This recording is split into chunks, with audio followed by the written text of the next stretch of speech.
Bonjour à tous, j'espère que vous allez bien. Alors aujourd'hui, vidéo un petit peu particulière, on reprend un petit peu le rythme en fait des vidéos de type interview.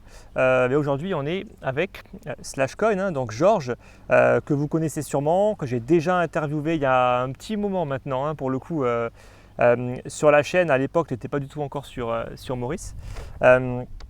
Donc aujourd'hui, on va faire une petite vidéo pour le coup pour faire un peu le point niveau trading, faire un peu le point même niveau entrepreneuriat, vu que tu as un projet en fait que tu as lancé il y a maintenant plusieurs années dans les cryptos. Donc pour commencer, pour ceux en tout cas qui ne te connaissent peut-être pas, si c'est encore possible, est-ce que tu peux te présenter rapidement? Alors, je m'appelle Georges, je suis youtubeur, trader, investisseur et entrepreneur.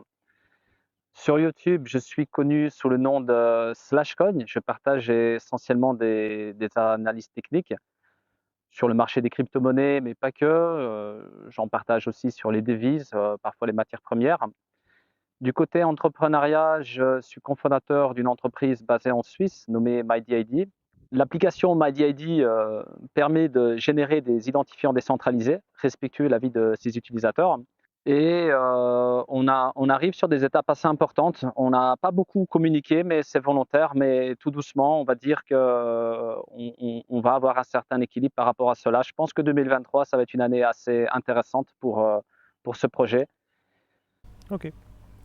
En tout cas, on va commencer. On va plus parler peut-être de la partie trading pour commencer. Après, on va aussi parler un petit peu aussi de ton projet et notamment comment est-ce qu'on fait pour survivre dans une phase de bear market divers crypto qui peut s'annoncer relativement dur.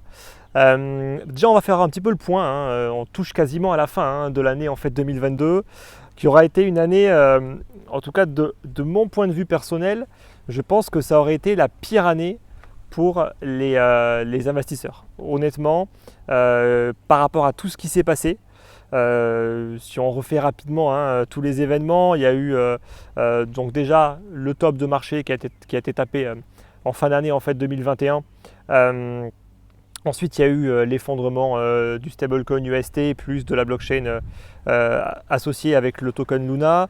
On a eu le support des 30 000 qui a été touché, alors qu'honnêtement, peu de personnes, je pense, s'y attendaient, ne serait-ce même qu'en début d'année en fait 2022.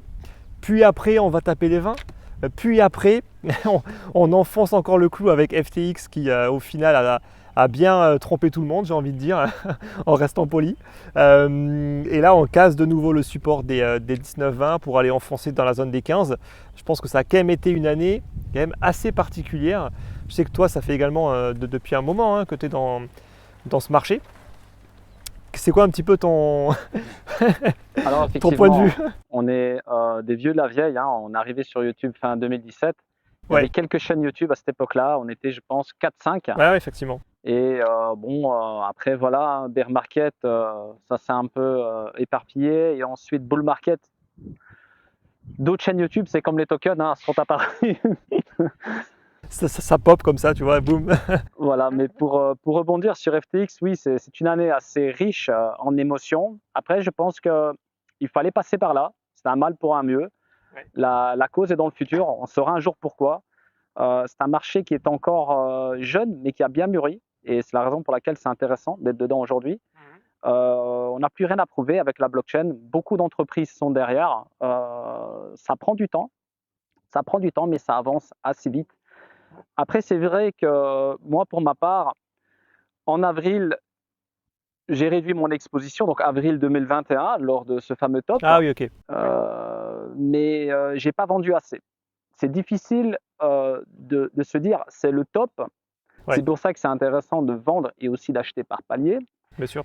Et je me suis dit, quand ça a dévissé d'un coup, parce que voilà, c'est un marché très vivant et le Bitcoin, c'est pas 3-4% qui perd quand il pète des supports. Ouais, clairement. Je me suis dit, si l'occasion se représente, c'est pas si, j'y crois fortement à ce marché. En tout cas, pour moi, on est toujours en pleine croissance, même si oui, il y a eu des événements qui font qu'on est descendu sous les 20K. Je me suis dit, je ne sais pas dans combien de temps mais quand j'aurai l'opportunité de vendre aux alentours de 50-55K, j'irai un petit peu plus franchement.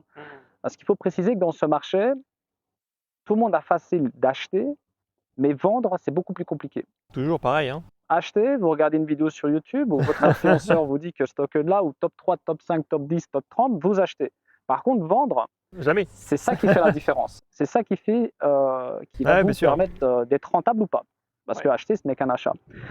Et j'ai eu cette opportunité, je ne m'attendais pas du tout, Alex, à ce qu'on ait un autre top, et en plus plus haut, Ouais, en effectivement. novembre 2021. Effectivement. Donc là, j'ai été un petit peu plus franchement, j'ai réduit mon exposition. Je vous avoue que je reste exposé sur des vieux bags, forcément. Comme vous, on est dans le même train. J'ai des portefeuilles qui sont fortement dévalorisés, que ce soit le Bitcoin et d'autres actifs comme Ethereum, et aussi des actifs plus exotiques. Plus récemment, il y a eu le Sol qui a pris cher. Je pense que tu aimerais bien aussi qu'on en parle un petit peu. Effectivement, oui. Mais voilà, c'est une année assez riche. Beaucoup d'événements se sont enchaînés, et moi, je pense que je vois les choses comme ça. Le Bitcoin, ok, il a dévissé depuis novembre 2021, mais n'oubliez pas que c'est le marché en général qui a perdu la valeur. Regardez Netflix, Meta, je parle des actions, et regardez ce qui s'est passé autour du Bitcoin, UST, FTX et d'autres événements Il s'est plus passé beaucoup de mineurs. choses, hein. On est au-dessus de 10K. Ça nous prouve que le Bitcoin est quand même solide. On n'avait pas prévu, comme tu l'as dit, on est sur la même longueur d'onde, qu'on aurait eu un BTC sous les 30K ou encore sous les 20K. Ouais, Mais avec tout ce qui s'est passé fondamentalement, ça aurait pu être pire, ouais. on s'en sort encore bien. C'est vrai. C'est vrai que moi, au final, j'ai fait à peu près comme toi. C'est-à-dire que le premier top, moi, je m'attendais vraiment à une phase d'accélération déjà, finale, qu'on n'a jamais eu, parce qu'on a eu une phase de stabilisation au final durant en fait tout le mois de 2021, en fait, de février à avril, en fait, on a juste stabilisé entre les 50, enfin, aux alentours des 50. C'est vrai que j'avais aussi très peu vendu à ce moment-là. Après, la chute sur les 30 000, elle a fait un peu mal. Mais c'est vrai que pour le coup, j'étais aussi très surpris par le rebond. Alors, le rebond, je m'y attendais, mais pas aussi puissant, effectivement. Et encore moins faire un nouvel ATH. Mais au final, ce qui a été, en tout cas pour moi, plutôt une réussite, parce que c'est là où j'ai pu vraiment sortir. Et après, on a eu de multiples confirmations baissières dès le début de l'année en fait 2022, où là, ça a commencé quand même à sentir que ça y est. Ça a commencé à lâcher. Et en tout cas, ouais, moi j'avais eu tous mes signaux pour me barrer du marché au début de l'année. Et c'était également pareil, même pour les autres marchés, hein. Le marché traditionnel qui tape un plus haut vraiment à la fin de l'année 2021. Et après, boum, on a le début de la hausse des taux et le début aussi de la purge. Et comme tu dis, il y a eu des très très grosses purges, même s'il y a encore quand même des valos qui sont encore toujours vachement surévalués.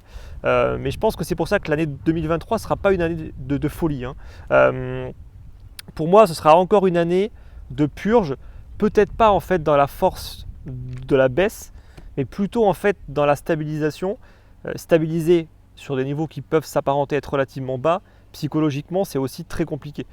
Parfois, on préfère même que ça baisse plutôt que ça stagne, tu vois.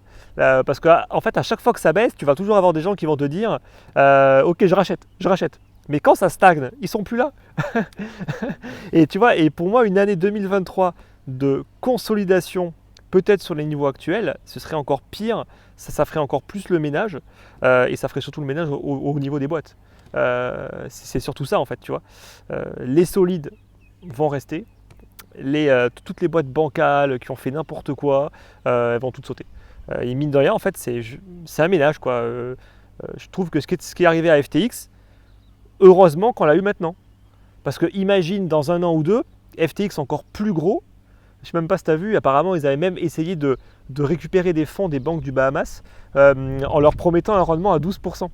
Mais imagine en fait le bordel si jamais il y avait eu des grosses banques qui avaient commencé à leur prêter des fonds, etc. Ça aurait pu être encore pire.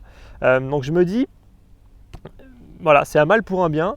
Ça va vraiment envoyer un message clair aux autres de faire attention. En 24 heures, tout peut basculer, tu vois.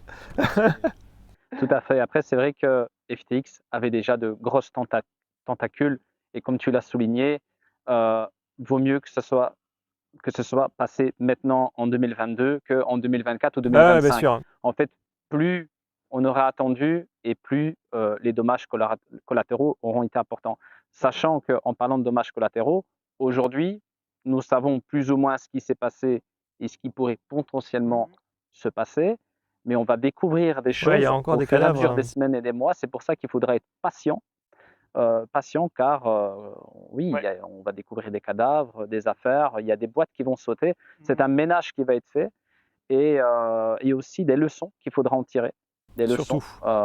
Gardez en tête que si Satoshi Nakamoto a créé la blockchain et le Bitcoin, c'est aussi pour nous transmettre un message donc qui nous démontre aujourd'hui que faire confiance à des entités centralisées, c'est peut-être pas forcément une bonne chose. Il faut partir du principe qu'on ne peut pas faire confiance. Ouais, toujours. C'est comme avoir tout son argent en banque, Pareil. c'est dangereux. C'est dangereux. Vaut mieux avoir des titres de propriété, on ne vous enlèvera jamais votre maison, en tout cas bon, dans la plupart des pays. Hein. Sauf cas extrême si on est russe, mais bon. Voilà, sous réserve. Mais voilà, la plupart des gros entrepreneurs, j'ouvre une petite parenthèse, n'ont pas porté leur argent. Ils n'ont fait qu'investir, investir, investir. Après, il faut de la liquidité, bien sûr, il faut toujours de l'argent en banque, mais pas la totalité de votre portefeuille. Ouais, c'est clair. Moi, j'ai un ami en Belgique, je me souviens, c'était au début, j'étais salarié, par erreur, je tombe sur son solde, on était à la banque. Et je dis, oula, pour un salarié à 2000, 2500, il avait épargné en très peu de temps l'équivalent de 150K. Et je lui dis, waouh! Après, voilà, c'est quelqu'un qui profite pas beaucoup de la vie, qui met beaucoup de côté, qui part pas en vacances, etc. Je sais que c'est un épargnant et qu'il n'investit pas, donc le marché des cryptos, ça l'intéresse pas, la bourse traditionnelle non plus, l'immobilier, c'est juste pour sa maison. Aujourd'hui, je le félicite franchement pour.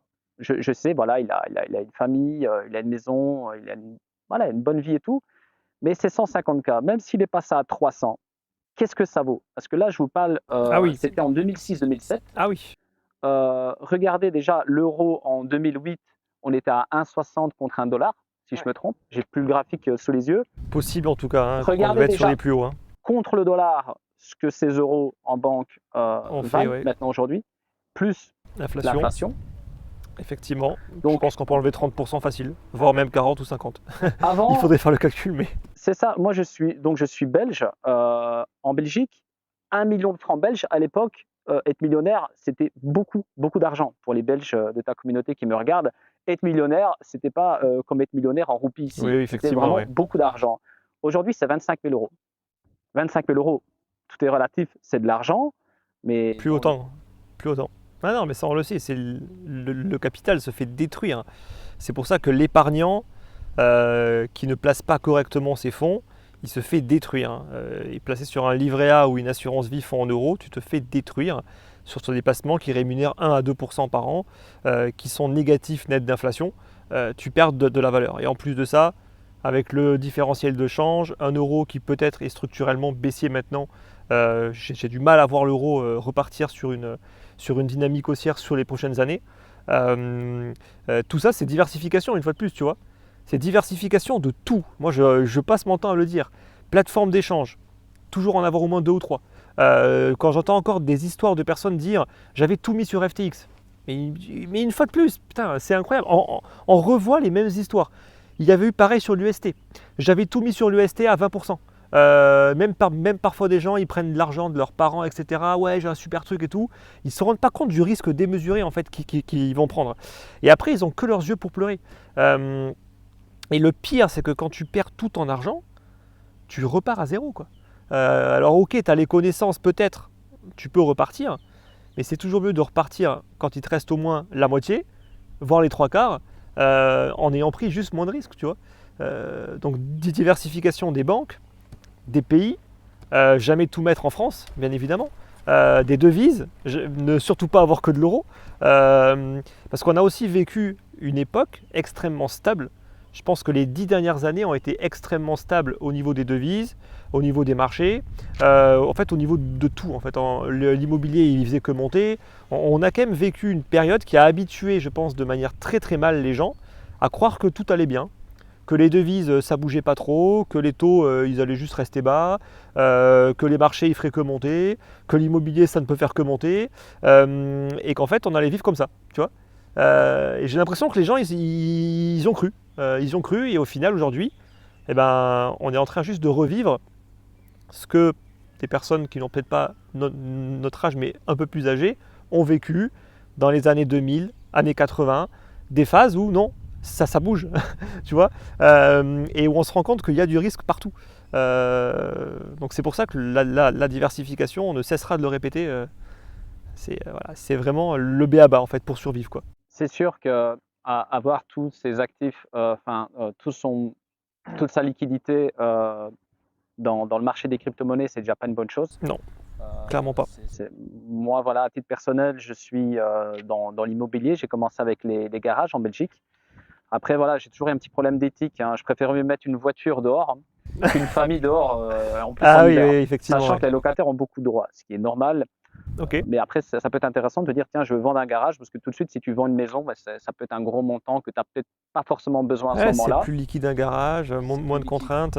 Ouais, non, effectivement, hein. Ensuite, bon voilà, je suis aussi dans le marché des actions, les matières premières, dans le marché des crypto-monnaies, et aussi, je ne sais pas si je t'en ai déjà parlé, dans la collection. Donc, pour donner un exemple, Si, il me semble, mais j'ai oublié de quoi. bon après voilà, j'ai plusieurs objets de collection, mais pour prendre un exemple, les jeux vidéo. Ah oui. Donc j'ai gardé mes vieilles consoles. Bon, ça peut paraître anodin, mais certaines cassettes ou consoles encore sous cello Ouais. représentent quand même une certaine valeur. Et bon, voilà, j'ai accumulé un peu comme le BTC. J'ai fait toutes les brocantes en Belgique. Bon, maintenant ça remonte à il y a longtemps, hein, mais j'ai encore une grosse partie de cette collection. J'en ai vendu une partie, des doubles, des triples, etc., pour récupérer quasiment la totalité de mon investissement qui s'est étalé sur plus d'une décennie. Après, voilà, ça me passionnait, hein. Voilà, les jeux vidéo, c'est mon enfance. Mais aussi les cartes Dragon Ball. Pokémon, non, parce que je n'ai jamais Ok. vraiment accroché à ce dessin Ok, animé. ok. Mais Dragon Ball, là, c'est pour le stockage, c'est plus pratique parce que c'est Ah petit. ouais, c'est sûr Parce que que j'ai eu ouais. quelques problèmes de stockage parce que Il une faut de la console de place. jeu, voilà, ça prend vite de la place. Mais voilà, il faut varier. Je suis tout à fait d'accord avec toi. Ouais, bien sûr. Et après, il ne faut pas rentrer dans un travers d'investissement. Sans vouloir me reprendre, tout à l'heure, je parlais voilà, qu'il ne fallait pas porter son argent, qu'il fallait investir à droite, à gauche. Il faut aussi se former. Ah oui, Parce bien qu'il sûr. y en a beaucoup qui rentrent dans ce marché, ils vont regarder une vidéo sur YouTube, ils vont investir à droite, à gauche. Je vais vous donner un exemple. L'or, le gold, pendant 20 ans, il a été baissier. Regardez le graphique de 1980, on n'était même pas né, enfin, j'étais pas encore né, jusque 2000-2003, il n'a fait que baisser. C'est clair. Et on parle de l'or, hein. On ne parle pas d'un shitcoin. Ouais. Donc là aussi, il y a des cycles, il y a des choses, il y a les fondamentaux, il y a plein de choses à prendre en compte avant de se positionner. La pire chose qu'un investisseur peut faire, c'est tout de suite se positionner sans savoir dans quoi il investit, sans avoir de connaissances. Ou alors vous passez par un hedge fund, par des professionnels qui ont un track record. Ouais. Ça, c'est encore autre chose. Mais Je là, il faut avoir comprends un que ticket à mettre, quoi. Enfin, voilà, c'est des il y a autres ticket d'entrée. Je sortes peux de grandeur. comprendre que des fois, avec le boulot de chacun, ça peut être compliqué parce que c'est un métier aussi. Ouais, bien sûr, bien L'investissement, sûr. il faut être dedans tous les jours. Ce qui s'est passé avec FTX, nous, on l'a su dans l'heure quand ça a commencé. Il y en a d'autres qui ne le savent pas encore et qui ont investi, qui ont encore leur argent au fond. Quoique, ça a tellement tourné aux infos que je pense que… Ça, c'est un peu le mythe du j'investis, je laisse et je reçois ma rente. Et j'ai rien à faire. Ça, en fait, dans la réalité, c'est que des conneries. Soit tu délègues complètement à un fonds, effectivement, ou à une boîte de gestion qui va le faire pour toi, moyennant des frais. Et là, effectivement, oui, là, tu n'as vraiment rien à faire. Mais aujourd'hui, un investissement que tu gères toi-même, tu as tout le temps des choses à faire. Alors, tu as bien évidemment, en fonction de la stratégie, tu as plus ou moins de fréquences, enfin d'interactions à donner, on va dire, au cours d'une année. Mais toujours, il y a de la surveillance à faire, du réajustement, du rééquilibrage. Et voilà, en tout cas, ce que tu dis aussi par rapport aux cryptos, c'est que nous, on est dans les cryptos en fait depuis longtemps, mais on n'est pas en mode full crypto. On n'est pas en mode je mets tout mon argent là-dedans, je mise tout là-dedans et c'est qui tout double, tu vois. Moi, ça fait des années que même dans ma communauté, je le dis, aujourd'hui, je suis à moins de 50% de mon patrimoine investi en crypto. Et ça ne fait que réduire au fur et à mesure en fait, des années. Parce que j'estime que plus tu en profites, plus tu accumules en fait, de la richesse et plus il faut la sécuriser. Et ne pas faire l'inverse du style plus tu gagnes, plus tu vas encore gagner. Et après, c'est un cercle sans fin où en fait, tu te retrouves avec des sommes astronomiques qui ne servent à rien au final. Et tu continues à prendre un risque de fou jusqu'au jour où, boum, en un claquement de doigts, tout peut s'inverser et tu peux tout perdre.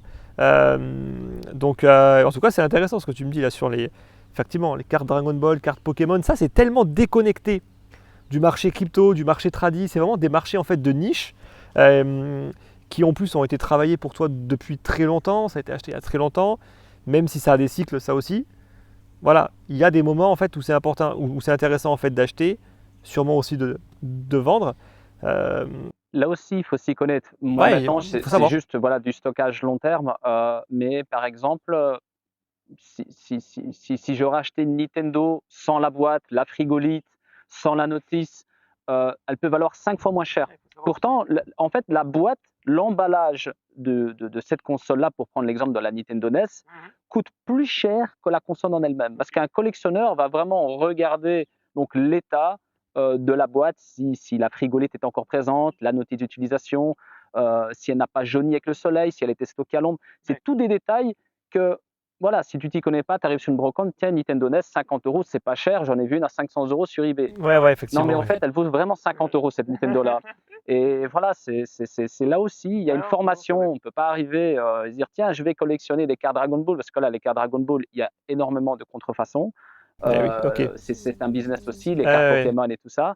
Et une carte peut valoir rien, ou 1 euro, et d'autres plusieurs milliers d'euros, ou plusieurs dizaines de milliers d'euros pour certaines cartes qui sont en version limitée. Donc c'est encore plus difficile en fait, je pense, les marchés de niche. Autant le marché action, le marché crypto, bon, tu prends du Bitcoin, tu prends de l'Ether, tu vois, tu prends pas trop de risques, mais au moins tu sais que voilà, tu mises plutôt bien sur le marché, quoi. Marché action, c'est pareil, tu prends un ou deux indices par-ci par-là ou quelques grosses actions, techniquement tu feras pas trop de conneries et tu vas pas te faire rincer. Mais les marchés de niche, tu as tellement d'escrocs que là pour le coup ça demande de l'expertise avant même de réussir à passer à l'achat, tu vois.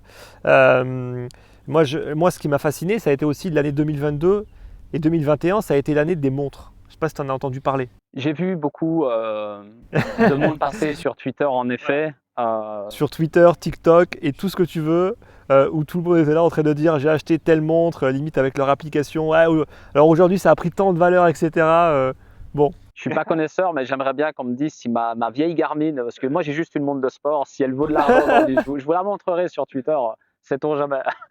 En tout cas, ce qui est sûr, c'est qu'on a eu une bulle en fait sur ce marché-là. Après, ce qui est normal, hein, dès que tout le monde en parle, en général, tu sais que c'est pas le moment de rentrer. Hein. Mais c'est là où c'est contre-intuitif et c'est là où les gens ils veulent rentrer. Mais ça, c'est comme pour tout, la patience. Même si là, on dit que le marché, il y a encore du temps avant de rentrer, il y a déjà des gens en train de se précipiter, en train de se dire il faut acheter, il faut acheter, il faut acheter. Ça fait un an hein, qu'ils se disent ça et ça va encore durer peut-être encore un an, tu vois. Être patient, mine de rien, c'est important. Hein. Vraiment, en investissement, il y a vraiment parfois des moments clés qui sont hyper importants où il faut du cash pour rentrer. Mais dans la plupart des cas, en fait, c'est pas un moment clé. Même si parfois il faut se dire ouais, ben, il faut attendre, ben, c'est comme ça. C'est comme le marché des voitures, c'est un marché que je connais un petit peu à la surface, mais là aussi, il faut vraiment être formé, professionnel, d'acheter je sais pas, une vieille coccinelle ou une vieille Porsche ou peu importe, la stocker, la restaurer, dans quel état vous allez la stocker, c'est tout un métier, c'est tout. Voilà, je pense que pour chaque thématique, il faut une formation, et c'est un peu ça le problème qu'on voit sur YouTube, Twitter, c'est qu'il y en a beaucoup qui arrivent et qui veulent qu'on leur apporte le poisson au lieu d'aller le pêcher, qui ne sont pas formés, qui se demandent mais tiens, qu'est-ce qui s'est passé? J'ai perdu tout mon argent. Ils veulent juste qu'on leur dise quoi acheter. Voilà, ils ne savent pas comment ils ont perdu leur argent au final. Ils ne peuvent même pas en tirer une leçon parce qu'ils ont juste suivi un tips ou une info qui est passée sur Twitter. Bien sûr, bien sûr. Et c'est là le gros problème, c'est que c'est pas facile. C'est beaucoup d'heures, c'est beaucoup de temps qu'il faut passer. C'est comme investir dans une crypto. Vous allez sur CoinMarketCap et vous choisissez. C'est ce que je vois. Quand je vois des top 5 partagés ou des top 10 sur YouTube, par exemple, je me dis, mais comment il a fait pour analyser 5 projets, les présenter en si peu de temps? Tellement que c'est lourd. Si je dois, moi, maintenant, par exemple, vous partager une analyse de Solana, pardon, mais ça me prendrait bien 1 à 2 semaines de boulot. Ouais, il faut tout creuser sur tous les fondamentaux, tout ce que le projet a fait, qu'est-ce qu'ils veulent faire, la token economics, comment est-ce qu'elle va évoluer, quand il y aura les déblocages des sols, etc. etc. Tu vois, c'est un travail titanesque. d'une part, et d'une deuxième part qui est encore plus compliquée que dans la finance traditionnelle, parce qu'il y a toujours une part opaque dans ces projets. On n'a pas les comptes de résultats, on n'a pas les dettes, on n'a pas plein de trucs. Tout ce qui est lié à l'entreprise, oui. Ouais, qui font qu'il y a toujours une part d'inconnu. En fait, même tout ce qu'on peut trouver peut être génial.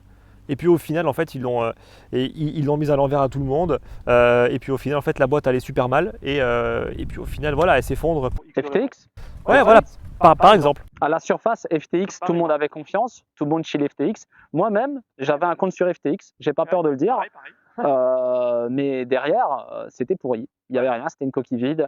Et il y a des entreprises. Bon, après, j'ai cité l'exemple de Solana. Hein. Pour faire une petite parenthèse sur Solana, rien de négatif.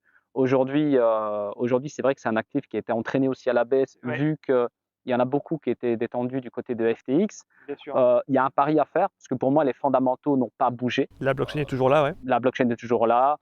L'équipe est très sérieuse. Moi, je n'ai rien contre. Donc, il y a un pari à faire. Peut-être que c'est d'opportunité, peut-être pas. Ça, c'est à chacun de prendre sa décision. Il faut creuser, effectivement. Là, par contre, il faut creuser la token economics, qu'est-ce que possédait FTX, qu'est-ce qui va être débloqué, et surtout l'état financier de l'équipe. Parce que s'ils avaient beaucoup de fonds chez FTX, enfin, tu vois, ça peut. En tout cas, voilà, il y a à creuser. Mais effectivement, ça demande beaucoup. Ça demande vraiment beaucoup de temps.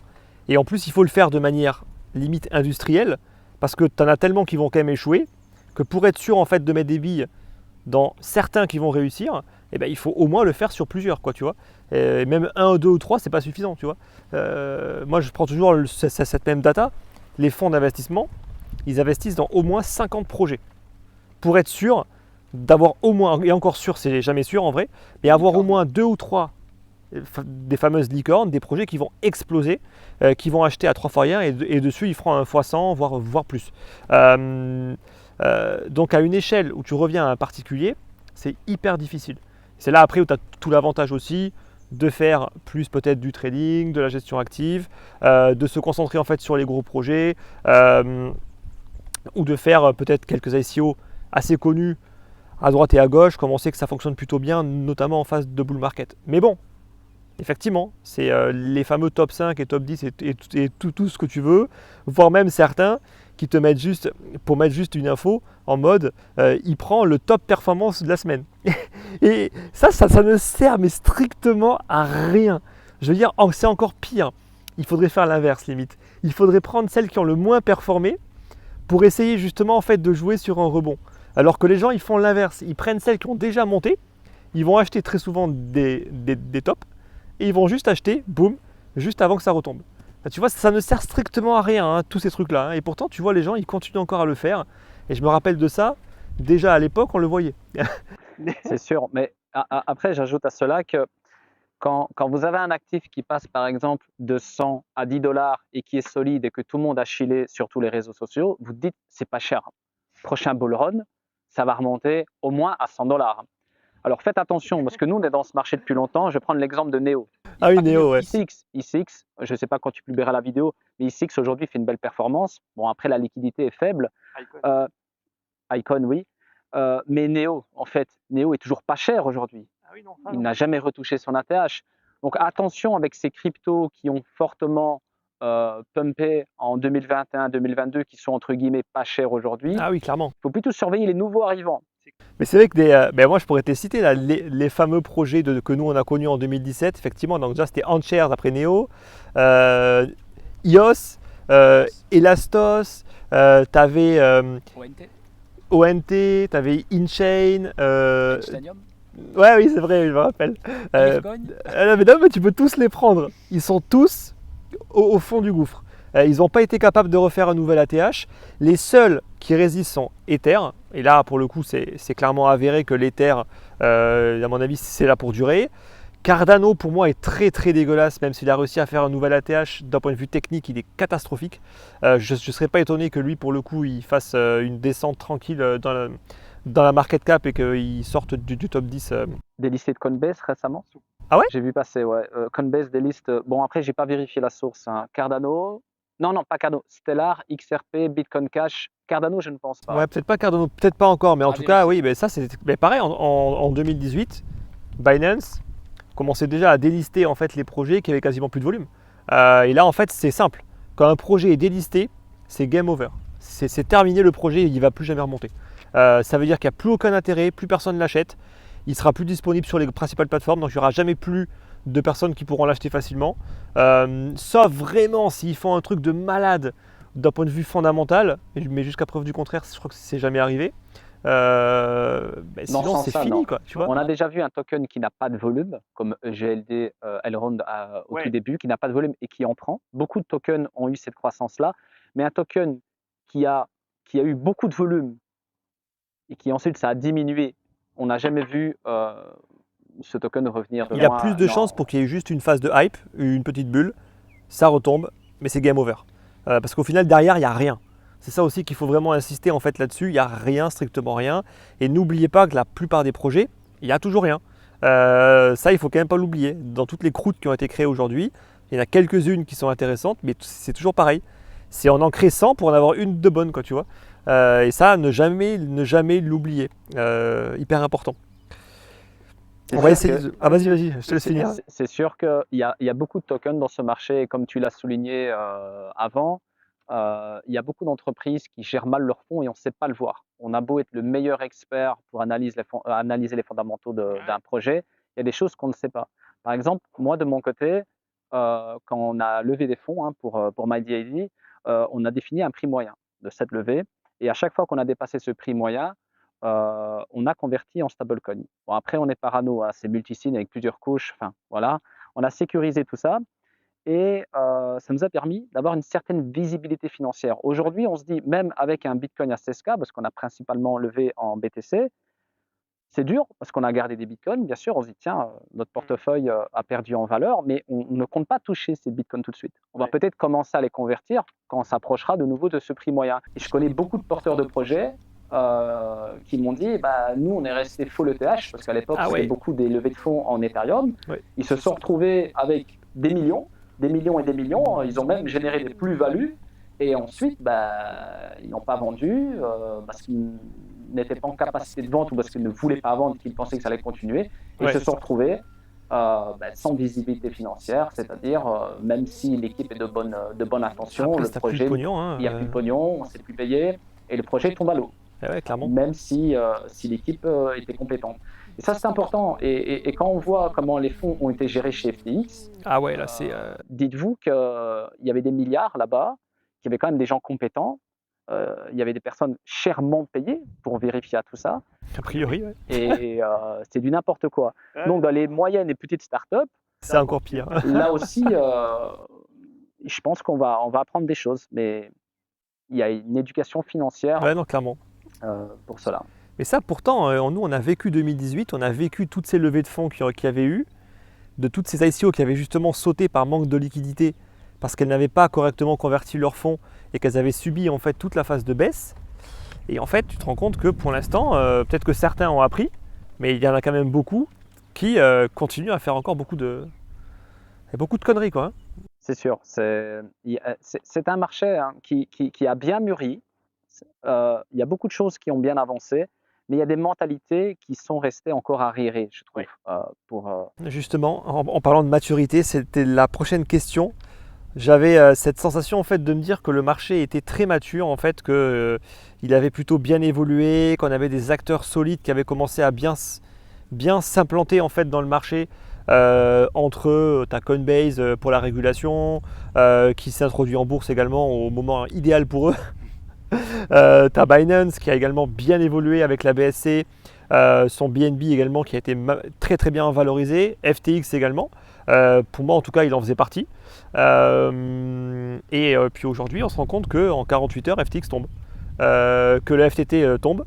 Que d'autres acteurs comme BlockFi qui avait été racheté par FTX pour essayer en fait de les sauver, BlockFi, Voyager, etc.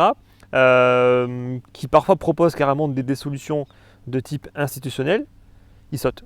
Et ils sautent en une vitesse où en fait on se dit que on a l'apparence, moi je trouve qu'on a l'apparence de se dire qu'on est en fait dans un marché qui est mature, mais qui peut s'effondrer en 48 heures, quoi.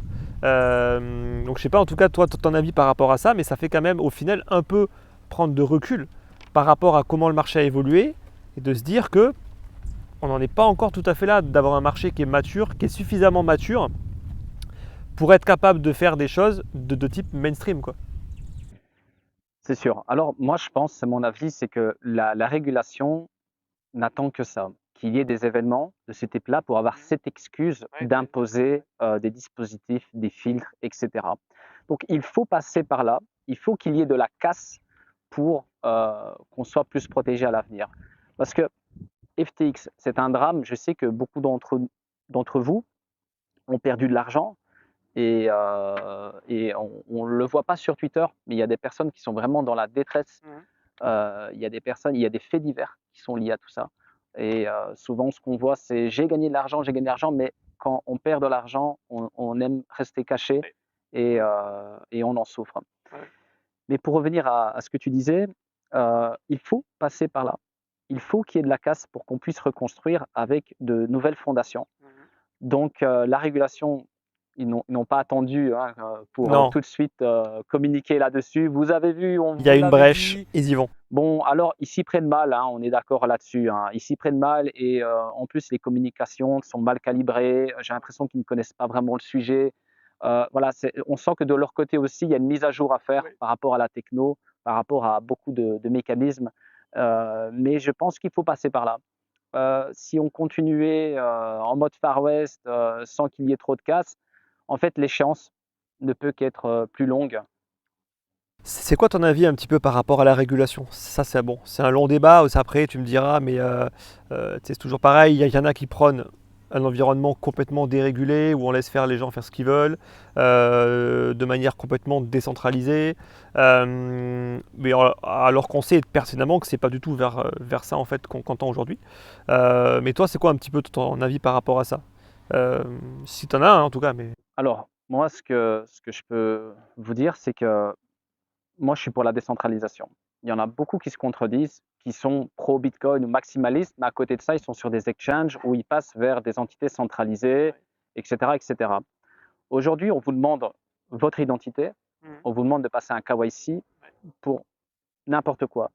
Sachez que toutes vos adresses, et ça c'est l'avantage pour les administrations, pour les États, d'avoir une certaine transparence sur le grand livre du Bitcoin, parce que tout est visible. Tout est visible. Et à chaque fois que vous passez un KYC sur un exchange, il y a des entreprises qui travaillent là-dessus, qui vont donc coller ces adresses à votre identité. Et dans tous les cas, un jour, en fait, vous ne pourrez plus du tout être anonyme. La régulation, ça va être bien pour protéger les utilisateurs de ce genre d'événements, parce que, par exemple, FTX US, il n'y a pas de souci, on peut retirer ses fonds. Pourquoi il y a deux FTX? Pourquoi il y a deux Binance? Parce que là-bas, ils n'ont pas pu faire ce qu'ils voulaient. Là-bas, il y avait une transparence absolue. Il n'y a pas eu de souci pour les Américains. Et je pense que ça va se généraliser de cette manière-là et on pourra, nous, trader, parce que j'ai beau être pour la décentralisation, pour le trading, il n'y a rien à faire. C'est facile. C'est plus facile d'avoir son argent sur FTX, enfin, Clairement. FTX, on ne va plus le citer, mais Binance et d'autres. On a des outils, on a des clés API. Enfin, voilà. OK, pour du stockage long terme, Ledger, multisig, tout ce que vous voulez. Mais après, pour le trading, moi, je demande que ça, que tout soit régulé, que les États aient de la transparence sur les exchanges et qu'on soit sûr que ça ne pète pas en 24 heures comme on l'a vu avec FTX. Ouais, c'est vrai. Mais après, de l'autre côté, s'ils commencent à imposer qu'on doive divulguer nos clés privées, leur dire combien de fonds on a, par exemple, imaginons que sur le Ledger Live, on nous oblige à vérifier notre identité. À faire un Ça, KYC. c'est toutes des choses auxquelles je serais contre. Parce que pour moi, ce n'est pas une régulation qui va dans mon sens. Mais pour tout ce qui est centralisé, tout ce que... Ouais, c'est vrai. Voilà, là, je ne suis pas vraiment contre. Et je pense que même avec ce qui s'est passé... je pense que en fait, c'est-à-dire que la décentralisation, c'est la transparence, en fait. C'est-à-dire qu'un projet, comme par exemple, je prends des projets comme Uniswap, ne peuvent pas faire en fait ce qu'a fait FTX. Ils ne peuvent pas prendre les fonds des clients qui les ont déposés en fait sur les smart contracts pour aller en fait les prêter à je ne sais qui. Parce que d'une part, s'ils pouvaient le faire, ça serait en fait déjà d'une dans les smart contracts, on pourrait le voir. Et en plus, s'ils le font, il y aura tout de suite des alertes de transferts bizarres qui vont se faire remarquer. Et donc ça c'est là où vraiment la blockchain a son sens, c'est qu'on peut tout vérifier. Et c'est même comme ça en fait qu'on a su que FTX ne faisait plus en fait de retrait. Parce que justement, ça, on pouvait le vérifier. Un simple explorer et Voilà. Par contre, qu'est-ce que faisait FTX avec le pognon? Ça, on n'en savait rien. Et c'est là en fait où il faut réguler. Tout ce qu'on ne peut pas vérifier, tout ce qui est centralisé, et en fait où tout repose sur quelques humains, il faut vérifier. Là, pour moi, on ne peut pas faire confiance. Vraiment, l'être humain, on ne peut pas lui faire confiance. Même s'il y a toujours des gens honnêtes, il y a trop de gens malhonnêtes aujourd'hui sur Terre pour faire confiance comme ça aux gens. Et c'est vrai que tout ça, il faut le réguler correctement. Il y avait FTX US, il y avait aussi FTX au Japon, parce que là-bas aussi, ils ont un cadre légal qui fait que FTX Japan était sur une entité séparée, de nouveau. Et il faut tendre en fait vers ça. Bon, après, l'Europe, moi, j'ai pas trop creusé ce qu'ils font, en tout cas, notamment avec Mika. Mais je sais quand même qu'en Europe, le gros problème, c'est que faire un exchange là-bas, c'est quand même encore aujourd'hui très compliqué. Ne serait-ce que pour les partenaires bancaires, etc., où c'est encore très très frileux. Alors qu'aux States, il y a des banques crypto. Et je pense qu'au Japon et en Corée, en fait, dans ces pays où c'est déjà très bien encadré, pour le coup, eux, ils sont en avance sur nous, mais depuis des années. Eux, ils ont régulé, en fait, déjà en 2017-2018, je crois que déjà eux, ils avaient régulé ce marché. Donc ils sont vraiment en avance sur nous, quoi. Et nous, là, les Européens, pour l'instant, avec Mika, ça a un peu fait peur parce qu'on s'est dit, ils ont commencé à parler d'interdire le proof of work, de devoir, je crois, faire un KYC en fait sur des adresses de retrait. Enfin, j'ai pas exactement tout en tête, mais il y avait quand même des choses qui faisaient vraiment peur. il y a un manque de culture. J'ai lu le Mika, il y a un manque de culture sur le minage, effectivement, où tu tombes des fois sur des absurdités. Mais là, je rebondis sur un exchange en Europe. Moi, je pense que si c'est difficile dans l'embarras, c'est bon signe. Ça veut dire qu'on critique toujours la France, l'Europe et tout ça, mais dites-vous que si c'est difficile d'avoir un exchange en Europe, c'est parce que justement, c'est pour protéger les Européens. Regardez, FTX, c'était où? Aux Bahamas? Le problème, c'est que l'Europe, dans ce cas-là, aurait dû bloquer l'accès à FTX Bahamas. Tout comme le font les Américains en imposant à FTX d'avoir une structure chez eux. C'est ça aussi le problème, c'est que c'était pas bloqué. Donc ça veut dire que les Européens sont passés par une structure aux Bahamas pour justement investir. C'est vrai que les Américains, on a beau des fois critiquer la SEC, etc. Défendre leurs intérêts Ils jusqu'au bout. défendent leurs intérêts, effectivement. Et regardez, les Américains aujourd'hui, FTX, c'est pas un problème pour eux. Ouais, voilà. Mais c'est ça le problème, c'est qu'en fait, d'un côté, il y a des plateformes comme Bitstamp, Bitpanda, etc. qui sont en Europe, mais ils sont en concurrence avec d'autres plateformes comme Binance et FTX qui ne sont pas régulées en Europe et qui vont avoir une marge de manœuvre sur plein de produits que eux ils ne vont pas avoir. Et regarde qui a explosé. C'est pas Bitstamp, c'est pas Bitpanda, c'est FTX, c'est Binance. Et pourtant, là, il y a un problème concurrentiel. Mais là, c'est structurel à l'Europe qui ne défend pas ses intérêts et met plus de bâtons dans les roues de ses propres boîtes en laissant les autres, pour le coup, en profiter. Bon, ça c'est pas que pour les cryptos, hein, c'est partout pareil. Dans n'importe quel business aujourd'hui, l'Europe fait ça. Alors que les Américains, ils ont une politique totalement différente. Bon, voilà. Mais en tout cas, c'est un des problèmes. En tout cas, faire un projet en Europe, c'est compliqué, mais ne serait-ce que parce que tu as des contraintes que les concurrents n'ont pas. Il y a beaucoup de freins, effectivement, il y a beaucoup d'incompréhension, mais des fois, ça peut faire sens aussi. Il y a certaines règles auxquelles je me dis, ouais, c'est... Ça aurait du sens si effectivement, ouais, si Binance était interdit, tant qu'il n'a pas ses licences par exemple en France. Bon, maintenant je crois que c'est fait, mais FTX n'était pas PSAN, hein, je crois. Hein. Ils n'avaient aucune licence, hein, il me semble. Hein. Non. Il n'y avait pas grand-chose, mis à part de la confiance. Donc il faudrait en fait que ces boîtes-là, pour que ce soit cohérent, soient interdites. Voilà. C'est ça. Un peu comme sinon, c'est pas cohérent, quoi. Qu'il y ait des exchanges dédiés à l'Europe ou à certains pays de l'Europe. Ensuite, je voulais parler, mais tu en as un petit peu parlé en fait, notamment en fait pour les. Donc nous, nous on fait plus du trading, donc c'est vrai qu'on n'est pas forcément impacté par les phases de bear market, comme ça peut être le cas en fait pour ceux qui font du buy and hold. Même si toi, tu en fais un petit peu. Oui, c'est que moi, j'ai pas trop de complexe à dire que j'en fais quasiment pas. Je crois que j'ai du BNB. Je dois avoir quelques BTC ETH qui traînent, mais franchement c'est infime, c'est vraiment infime et c'est vraiment par principe, tu vois. Mais c'est pas vraiment en me disant je veux en avoir beaucoup, sinon je le gère de manière active. Mais c'est vrai que ceux qui font que du buy and hold, une fois de plus, c'est très compliqué. Et encore plus si on ne le fait pas sur BTC, ETH, BNB, qui sont à mon sens les trois plus solides aujourd'hui, d'un point de vue technique, mais aussi d'un point de vue même fondamental aujourd'hui. Il y a quand même vraiment des choses derrière. Il y a quelques autres projets. Après, bien sûr, je ne dis pas qu'il n'y a que ces trois projets-là, mais en tout cas, en termes de capitalisation, de volume et tout ce que tu veux, on peut un peu investir dedans les yeux fermés, en espérant que Binance ne soit pas un FTX bis.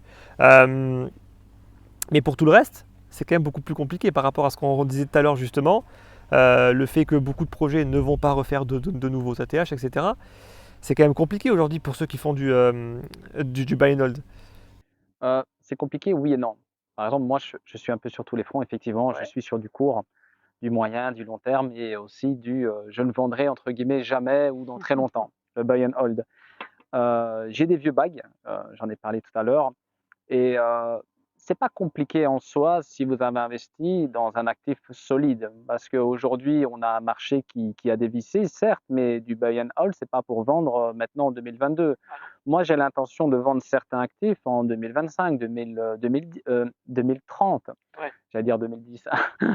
2030 et peut-être même plus. Parce que voilà, je pense que ceux qui ont eu cette mentalité avec le Bitcoin au tout début, ben aujourd'hui, un Bitcoin à 16K, c'est pas bien méchant pour eux, hein. Par contre, il y en a qui ont pas Excel sur du BTC à 150 $. Aussi. Ils n'ont pas Excel parce qu'ils se sont dit, je l'ai acheté à 300, il a 150, j'ai perdu la moitié de mon capital, je me retire. Par contre, celui qui a eu cette mentalité ou cette vision sur le BTC à l'époque de se dire, moi je buy, j'achète maintenant et je vendrai dans très longtemps, aujourd'hui, c'est ce cas, il n'y a pas de problème. Donc, c'est compliqué si on est complètement connecté et qu'on est émotionnel et qu'on a besoin de cet argent-là. Si maintenant c'est une forme d'épargne et que le portefeuille est bien équilibré, donc pas que sur des actifs exotiques, Ethereum, Bitcoin, BNB, pourquoi pas, XRP pour ma part, Elrond, bon, je ne vais pas tous les citer, sinon ça va terminer en top 10. Ouais. Mais voilà, c'est des actifs que j'ai là. Là aussi, j'ai un prix moyen par rapport à mes premiers achats. Aujourd'hui, même avec la baisse du marché, je suis au-dessus de ce prix moyen pour la plupart de ces actifs parce que je suis arrivé déjà il y a un petit moment. C'est sûr que si vous êtes arrivé en novembre 2021, Ouais. c'est compliqué d'être au-dessus du prix moyen. Là, on est en perte, effectivement. Là, c'est une question d'ancienneté. Vous aussi, un jour, même si vous êtes arrivé en 2021-2022, en 2028, vous serez, je l'espère pour vous, au-dessus de ce prix moyen. En tout cas, Ouais. si vous misez sur de très bons actifs. Ouais, donc Voilà ce que je peux répondre en Mais bref. Ouais. c'est vrai qu'il faut être, en fait, il faut être. Enfin, si demain, je te dis, tu mets tout ton capital sur du buy and hold, je pense que tu n'auras pas Non, le même discours, tu vois. non, non. Ou alors, il faut vraiment que vous ayez un travail, voilà, que vous soyez full-time sur votre travail et que ce soit voilà, comme une épargne. Au lieu d'épargner à la banque intégralement, vous vous dites, voilà, il y a une partie de cette épargne-là que je dédie. Ouais, voilà. Voilà, Ah, mais une partie toujours. une partie. C'est ça le problème, en fait, c'est que buy and hold, effectivement, pourquoi pas, mais pas avec 100% de son patrimoine, quoi. Et malheureusement, c'est encore le cas pour certaines personnes qui vont faire du buy and hold et qui, en plus, ça a été un peu toute la mode de 2020, 2021, 2022, de générer du rendement. Et en fait, on est tellement obsédé par générer du rendement qu'on s'est retrouvé à le foutre sur des boîtes comme Celsius, sur crypto.com, et se dire ouais, mais en fait le Bitcoin, ouais, c'est bien joli, mais vu qu'il ne me rapporte pas de rendement, ben, tiens, je vais le mettre sur une plateforme. Et donc on va prendre du risque supplémentaire en le mettant sur une plateforme centralisée qui va faire je ne sais quoi avec pour essayer en fait de générer du rendement. Et en fait, là, ça perd tout l'intérêt. Parce qu'en fait, tu prends tellement de risques, juste pour quoi? Pour aller générer 10% de plus, alors qu'au final, le Bitcoin sur 5 à 10 ans, tes 10%, j'ai envie de te dire, oui, ça peut faire une petite différence, mais ça te fait une belle jambe quand même. Par rapport au risque pris, c'est quand même fou en fait de se dire qu'on est prêt à prendre ce risque-là pour aller gratter un petit peu, tu vois. C'est l'appât du gain. Ouais, moi, je ne vais pas critiquer la DeFi en l'occurrence parce que j'ai des contacts qui sont dedans, qui ont un business, qui ne sont pas juste investisseurs.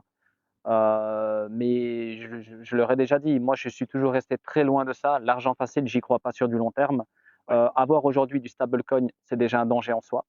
Bah ouais, Même si vous avez un peu d'USDT, USDC, du PAX, peu importe, avoir des stablecoins aujourd'hui, peu importe les fondamentaux qu'il y a derrière l'entreprise, c'est un danger.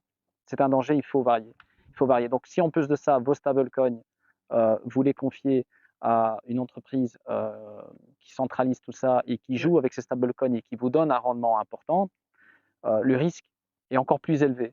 Donc, moi, après, j'ai un profil peut-être voilà, de trader que tout le monde ne peut pas avoir parce qu'en plus, voilà, trader c'est une chose, trader rentable c'est encore un autre univers, surtout dans les réseaux sociaux. Donc du coup, j'ai pas ressenti ce besoin-là.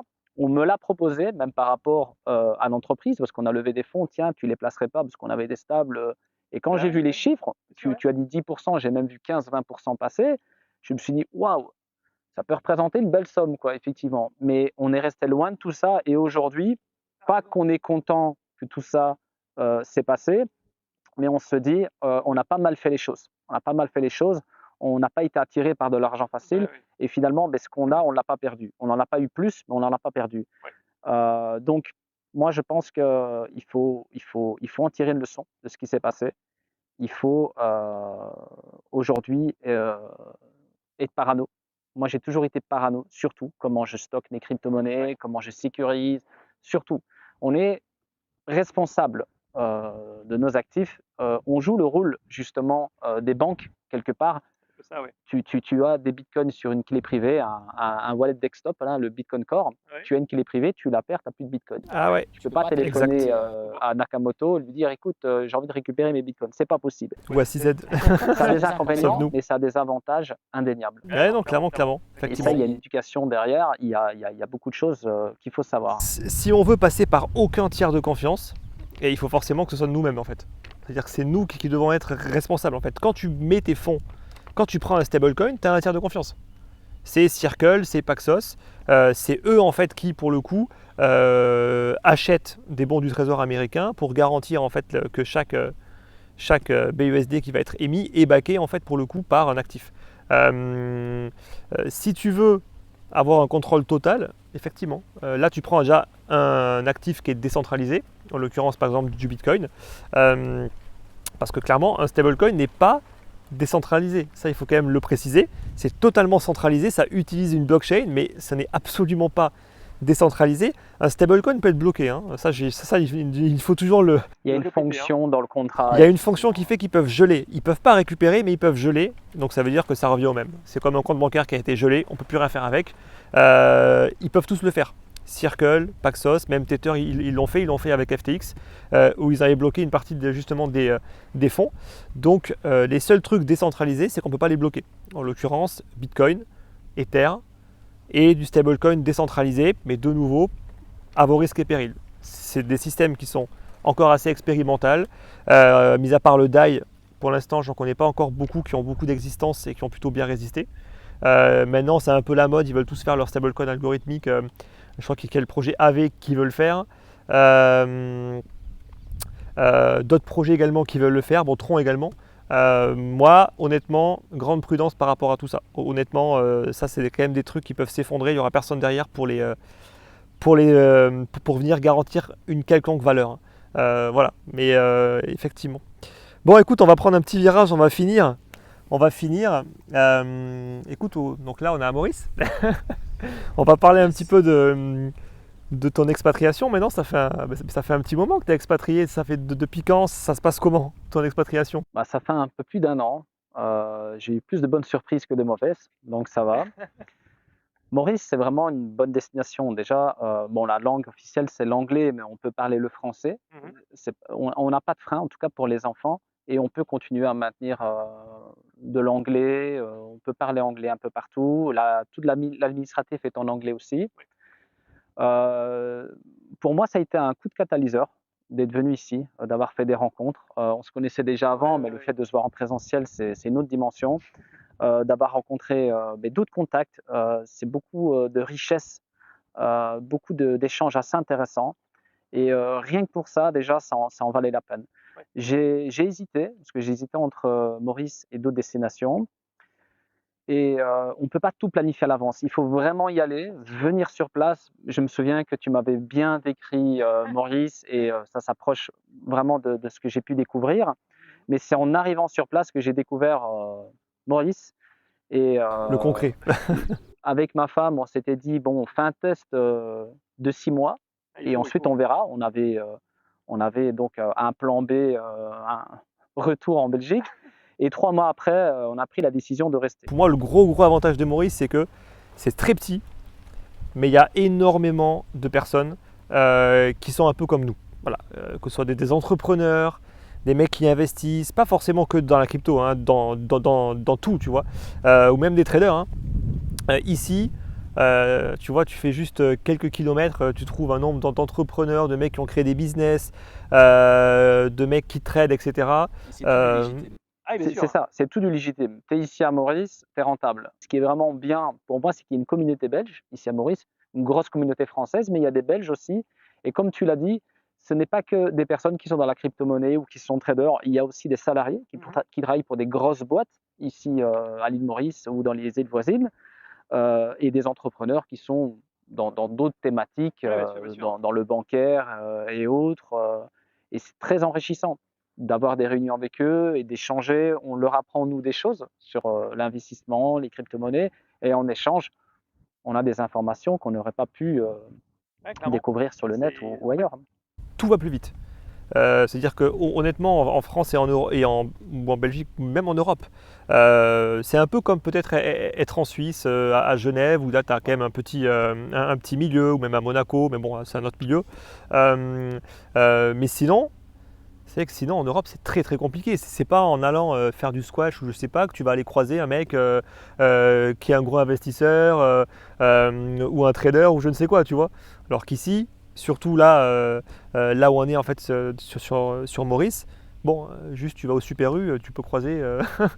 Directement, c'est sûr qu'en Belgique, après, voilà, c'est des petits groupes, hein, il faut connaître. Moi, je viens d'un milieu modeste et c'est sûr que parler avec mes anciens contacts en Belgique de mon business, c'était assez compliqué et tabou.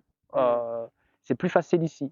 Et au-delà de ça, les Mauriciens, les locaux, bah, ils sont super accueillants, très gentils, il n'y a vraiment rien à dire. Ils sont là pour t'aider. J'ai été assez surpris et en bien, là, pour le coup. Ouais, c'est vrai que par rapport à l'ambiance générale, par rapport à l'Europe en règle générale, on n'est pas dans le même délire. Ici, le Covid, on en a parlé quand il y a eu le confinement, mais tu vois, aujourd'hui, ça fait des mois, voire même pratiquement une année que le Covid, on n'en a pas entendu parler.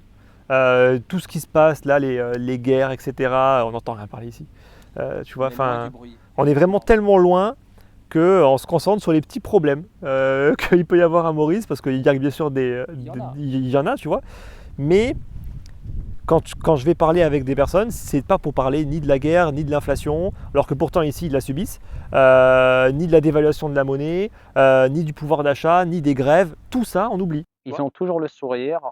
J'en vois pêcher là. Ouais, bien sûr. Et pourtant la vie est dure pour certains, quoi. Et c'est pas pêcher pour le plaisir. Hein. Ah non, le c'est dîner pour du vivre. soir, quoi. La vie est bien plus dure que la plupart des Européens, parce qu'il n'y a pas d'aide. Il y a très peu d'aide ici. L'aide, c'est la famille. Et pour le coup, ils sont plus heureux, ils vivent mieux, ils sont plus respectueux. Et ils vont surtout pas cracher en fait sur les mecs parce qu'ils ont une grosse voiture ou j'en sais rien. Ils sont là. En fait, ce qui m'étonne, c'est le contraste qu'il y a et cette proximité à la fois.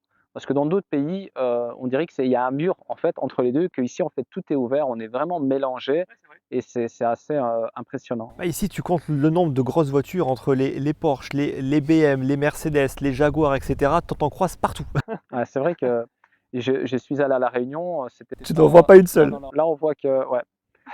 C'est là que tu sens qu'il y a une belle. À La Réunion, t'as que des Renault blanches. Enfin, Renault ou ouais, c'est que des voitures blanches, tu vois. Peugeot 208.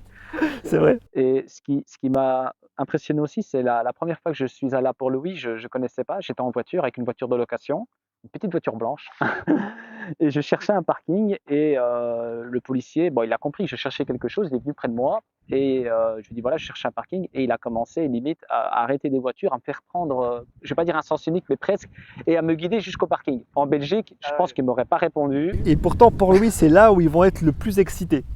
Parce que là, c'est un peu, en fait, c'est un peu la ville. Mais à Port-Louis, en général, tu vois, dès que tu t'arrêtes, boum, on te klaxonne, etc. Alors qu'en général, ici, en fait, on s'en fout. Les gens, ils s'arrêtent au milieu de la route, en vrai, tu t'en bats les couilles. Ah ouais, non, mais carrément, hein. Même s'il y a une place, ils vont pas se garer, c'est double fil. C'est vrai que sur la route, ça fait partie des mauvaises surprises. À Maurice, roulant en voiture, ouais, il faut pas avoir peur, hein. On s'adapte. Ouais, on s'adapte, effectivement. C'est pas évident. Bon, en tout cas, écoute, merci. Hein. Là, on est déjà sur une bonne heure. Sur une bonne heure en fait d'interview. Écoute, en tout cas, merci. Je pense qu'on a parlé de pas mal de sujets, pas mal de choses assez intéressantes. En tout cas, j'espère que ça vous a plu. Si vous avez des questions, je suppose que tu feras une passe un petit peu s'il y a des questions directement pour toi, sur ton projet ou même après, même si tu as une chaîne. Pour le coup, vu que tu n'es pas hyper actif au niveau des vidéos, profitez-en. Après, ça se justifie, hein, depuis que j'ai lancé mon projet, priorité au projet, mais je suis toujours là, hein. La chaîne YouTube n'est pas très active, mais voilà. C'est la différence entre ceux qui vivent de YouTube et ceux qui ne vivent pas de YouTube. Je pense que c'est la différence majeure. Hein. C'est qu'on peut se permettre de ne pas faire de vidéo durant un mois sans que ça ait un impact financier. Alors que pour d'autres, c'est un enjeu qui est différent. Bon. Je vais gagner plus d'argent si je ne publie pas de vidéo pendant un mois. Ouais, parce que tu bosses plus et tu traites plus. Exactement. Allez, en tout cas, merci. Merci à ceux en tout cas qui sont restés jusqu'au bout. Et on se retrouve pour le coup pour une prochaine vidéo que je vais sortir sous peu pour faire un petit peu le bilan sur le marché. Et également une autre vidéo qui est prévue avec Guillaume pour parler justement du buy and hold avec un avis un petit peu différent que peut avoir Georges. Mais c'est aussi pour ça que c'est important en fait de toujours avoir, de faire venir en fait des personnes qui ne pensent pas forcément toujours que comme nous à 100%, ça sert à rien. Quand c'est justifier, expliquer, bien sûr qu'il faut absolument le faire. Allez, en tout cas, merci et à très très vite. Bye bye. Bye.